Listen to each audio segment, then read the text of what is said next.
Президент Жээнбеков кайрадан карантин киргизип кырдаалды күч менен көзөмөлдөө азырынча зарыл эмес. Президент Сооронбай Жээнбеков бүгүн 30-июнда Жогорку кеңеште өкмөт мүчөлөрү ант бергенден кийин сөз сүйлөдү.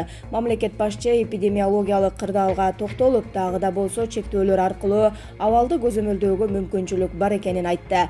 Кайрадан карантин киргизип, кырдаалды күч менен көзөмөлдөө азырынча зарыл эмес деп билдирди өз сөзүндө. Ошол эле мезгилде президент өзгөчө кырдаал режими карантиндик чектөөлөр алынгандан кийин тескерисинче оору күчөп кеткенин, эрежелерге жоопкерчиликтүү мамиле жасалбай жатканы менен байланыштуу экенин да баса белгиледи.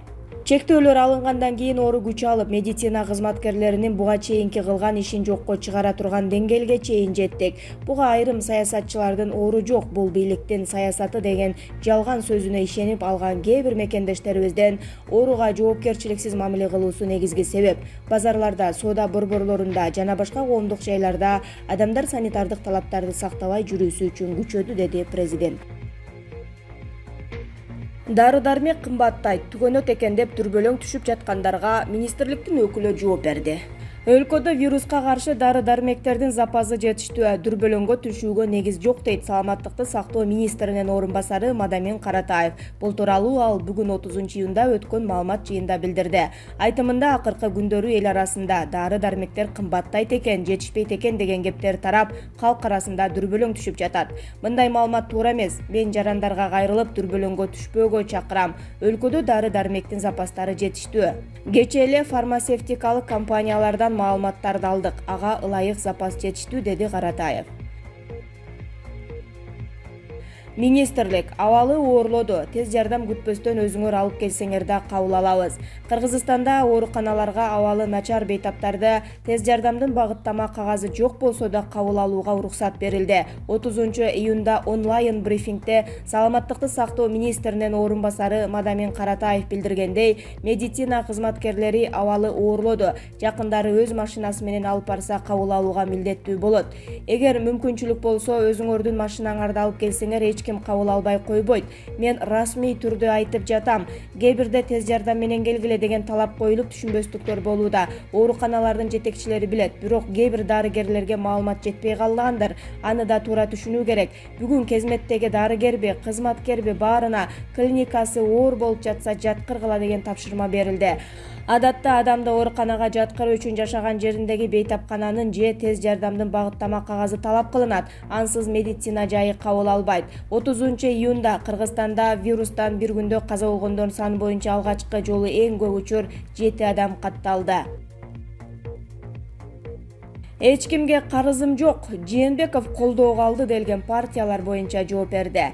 Тиги же бул партия президенттин колдоосуна алыныптыр деп айтылган кептер чындыкка кошпойт. Бул туурасында мамлекет башчы Сооронбай Жээнбеков парламентке кайрылуу жасап жатып билдирди. Жээнбеков бардык партияларга карата бирдей шарттар түзүлөрүн баса белгиледи. Эл арасынан тигил же бул партия президенттин колдоосун алыптыр, ошол партияга баланча мандат алып берет экен деген сөздөрдү угуп жатам. Мен кандайдыр бир партияга эмес, жалпы элге кызмат кылуу үчүн шайлангам. Кимдир бирөө менен адам катары, адамгерчилик мамилем болушу мүмкүн. Бирок президент катары эч кимге моралдык да, материалдык да карызым жок.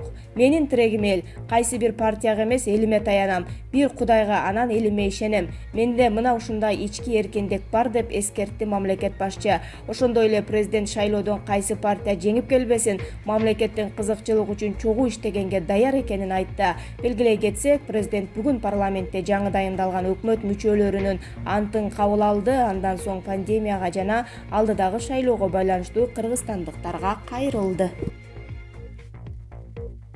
Мурунку президент Алмазбек Атамбаев пневмония дартына кабылып ооруканага которулду. Бул тууралуу УКМК билдирди.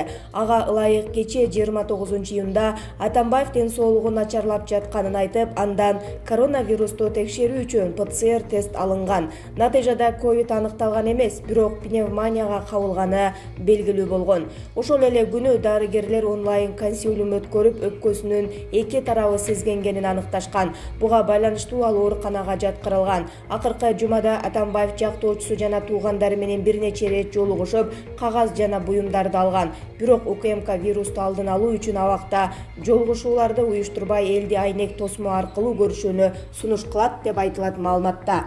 УКМКнын билдиришинче, Атамбаевдин жактоочусу Замир Жошевдин жакын тууганынан коронавирус чыккан жана ал аны менен байланышта болгон. УКМКнын абагы штаттык режимде иштеп, республикалык штабтын талаптарын аткарып жатканы кошумчаланды. Ошондой эле кызматкерлердин бардыгы текшерүүдөн өтүп, оорунун симптомдору табылган эмес. Вице-премьер Эркин Асырандиевдин коронавирус аныкталды. Бул туурасында өкмөттүн маалымат кызматы билдирди. Учурда Асырандиев ишин обочолонуу режиминде улантып жатканы айтылат. Оорусу жеңил формада өтүүдө.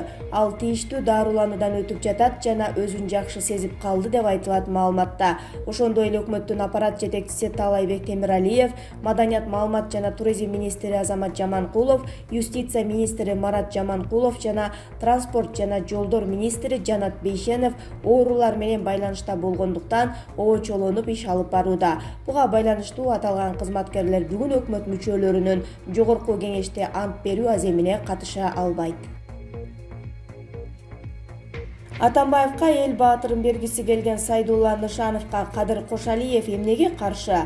Сайдулла Нышанов убактылуу өкмөт бийликке келер менен БНКга тиешелүү май куюучу станциялардын баарын жеке менчиктештирип алган. Банк ячейкасына суук колун матырып $5000 лыг ашаган Сайдулла Нышанов Атамекен партиясы менен парламентке келет. Бирок бул партия менен кайма итиша кетип, президент Алмазбек Атамбаевка жагынып, анын сиңирген эмгектерин жогору баалап, кыргыз эл баатырын бериш керек деген демилге көтөрүп чыгат. Кыргыз жолу коомунун төрагасы Кадыр Кошалиев жогорку кеңештин депутаты Сайдулла Нышановго каршы башкы прокуратурага арыз менен кайрылды. Кадыр Кошалиевдин айтуусунда атайын арыз түшпөсө ишти карашпайт эмеспи? Ошол себептен Атамекен фракциясынын депутаты Сайдулла Нышановдун башка депутаттар үчүн да дайыма добуш берип келе жаткандыгы үчүн башкы прокуратурага расмий арыз таштаган. Нышанов жергиликтүү булактардын бирине жыйынга келбеген катарлаш отурган депутаттар үчүн да добуш бергенин мактанып маек берген. Депутаттар элдин биздин үстүнөн билгенин жасай бергени үчүн Кадыр Кошалиевдин кыжыры кайнап, мындай арыз менен башкы прокуратурага кайрылган экен. Тазабек Экрамов илдеттен айыгып элге кайрылуу жолдоду. Акыркы абалды баарыбыз көрүп жатабыз. Өлкөбүз оңой эмес кырдаалга кептелди. Биз чындыкты моюнга алышыбыз керек. Бүтүндөй Европа, ал тургай Америка боло албаган илдетке биздин мамлекеттин туруштук бериши күмөн эле. Эми дарт берген Кудай дабасын кошо берсин деп жалпы элибиз жоопкерчиликти сезчү мезгил келди. Учурунда карантин болду. Өзгөчө кырдаал абалы кирди. Ал натыйжалуу болдубу же жокпу, аны териштирип турчу мезгил эмес. Убактысы келет, ар бир сурообуз жоопсуз калбайт. Эми маселенин өзөгү боюнча, чынын айталы, бүгүн биздин медицина кызматкерлери өтө оор кырдаалды башынан кечирип жатат. Өлкөдө илдетке кабылгандардын саны көбөйдү. Мындай кырдаалдан чыгуунун бир гана жолу калды. Ал ар бир жаран жоопкерчилик менен бул илдеттин алдын алууга салым кошуусу. Тилекке каршы мен да бул илдетке кабылдым. Үй шартында өзүмдү өзүм жалгыз кармап, үй бүлөм, жакындарым менен катнашты кан буугандай токтоттум. Санитардык абалды так сактадым, позитивде болдум. Дарыгерлер айткан көрсөтмөлөрдү так аткардым. Кудайга шүгүр, оор күндөр артта калды. Демек биз бул илдеттен кутулуунун бир гана жолу бул жеке жарандардын жоопкерчилиги экенин жон терим менен сездим. Азыр биз баарыбыз жумушубуз жок болсо көчөгө басканды токтотуп, эгер зарыл ишибиз болсо медициналык маска тагынып, колубузду антисептик менен улам-улам тазалап, адамдар менен жакындан баарлашуудан качышыбыз керек. Кайталайм, бул илдетти азыр бизди медицина ооздуктай албайт. Бир гана жол, ар бир жаран өзүнүн ден соолугуна кам көрүп, жоопкерчилик менен мамиле кылышы зарыл.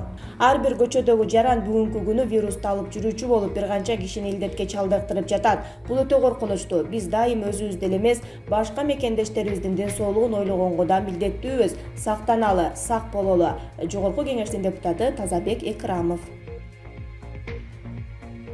COVID-19 бир суткада 7 бейтап каза болду, 279 адам жаңы катталды. Кыргызстанда вирус эпидемиясы башталгандан бери бул илдеттен бир суткада көп адам каза болгон алгачкы учур катталды. Кечэтен бери Кыргызстанда вирустун 7 бейтап каза болду. Бул тууралуу 30 июнда саламаттыкты сактоо министринин орун басары Мадамин Каратаев билдирди.